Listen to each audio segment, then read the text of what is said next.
Assalamualaikum warahmatullahi wabarakatuh. Halo semuanya, perkenalkan saya Elisa Putri.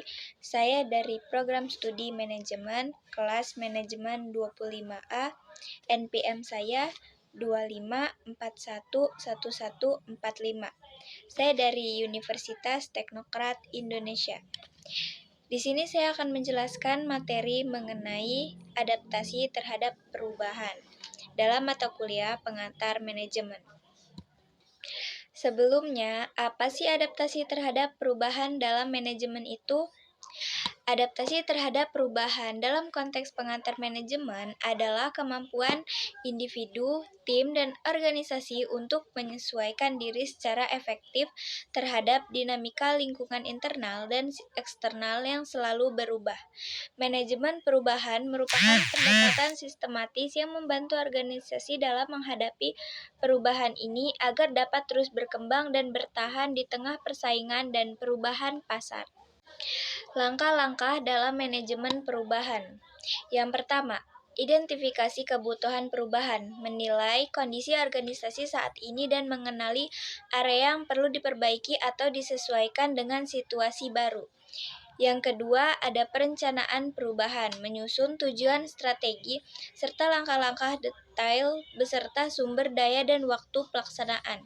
Yang ketiga, komunikasi, menyampaikan informasi tempat, tujuan, dan manfaat perubahan kepada seluruh pemangku kepentingan secara jelas dan efektif. Yang keempat, pelaksanaan. Melaksanakan rencana perubahan dengan melibatkan karyawan agar mereka memiliki rasa kepemilikan terhadap perubahan. Yang kelima, ada monitoring dan evaluasi. Mengawasi jalannya perubahan, mengidentifikasi hambatan, dan melakukan penyesuaian bila diperlukan. Yang keenam, pembelajaran berkelanjutan. Mengambil pelajaran dari proses perubahan untuk pengembangan organisasi yang adaptif di masa depan.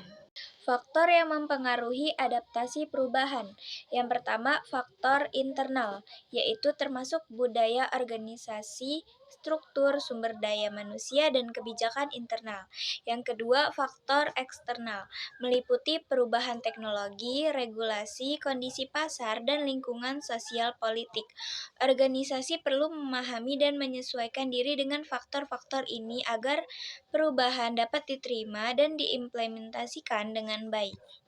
Strategi adaptasi terhadap perubahan. Yang pertama, komunikasi terbuka dan transparan untuk mengurangi resistensi dan meningkatkan pemahaman tentang perubahan. Yang kedua, melibatkan anggota organisasi dalam proses perubahan untuk meningkatkan rasa memiliki dan kenyamanan. Yang ketiga, menyediakan pelatihan dan pengembangan keterampilan agar karyawan bisa menghadapi perubahan. Yang keempat, fleksibilitas struktural organisasi untuk memudahkan penyesuaian peran dan tanggung jawab seiring perubahan. Pentingnya adaptasi dalam organisasi. Adaptasi terhadap perubahan adalah kunci agar organisasi tetap relevan dan dapat berkompetisi di pasar yang dinamis. Organisasi yang mampu mengelola perubahan dengan baik menunjukkan kinerja yang lebih baik, mampu meminimalkan dampak negatif, serta memaksimalkan peluang dari perubahan yang terjadi. Hal ini juga membantu membangun budaya organisasi yang fleksibel dan inovatif. Saya mau ngasih 5 contoh adaptasi dalam kehidupan sehari-hari.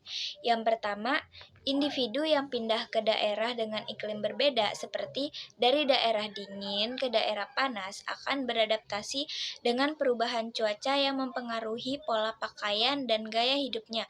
Misalnya menggunakan pakaian yang lebih tipis dan menggunakan pelindung matahari. Yang kedua, saat pandemi COVID-19, masyarakat beradaptasi dengan kebiasaan baru seperti memakai masker, menjaga jarak fisik, dan mencuci tangan secara rutin untuk mencegah penyebaran virus. Yang ketiga, perusahaan beradaptasi dengan digitalisasi. Misalnya, toko fisik mulai membuka toko online sebagai respon terhadap perubahan perilaku konsumen yang lebih banyak berbelanja lewat internet. Yang keempat, Seorang karyawan belajar menggunakan teknologi baru di tempat kerja agar bisa menyelesaikan tugasnya dengan lebih efisien dan tetap produktif. Yang kelima atau yang terakhir, adaptasi fisiologis pada manusia. Misalnya, orang yang tinggal di pegunungan memiliki lebih banyak sel darah merah untuk mengikat oksigen dibandingkan dengan yang tinggal di dataran rendah. Sekian penjelasan dari saya. Terima kasih sudah mau menonton. Wassalamualaikum warahmatullahi wabarakatuh.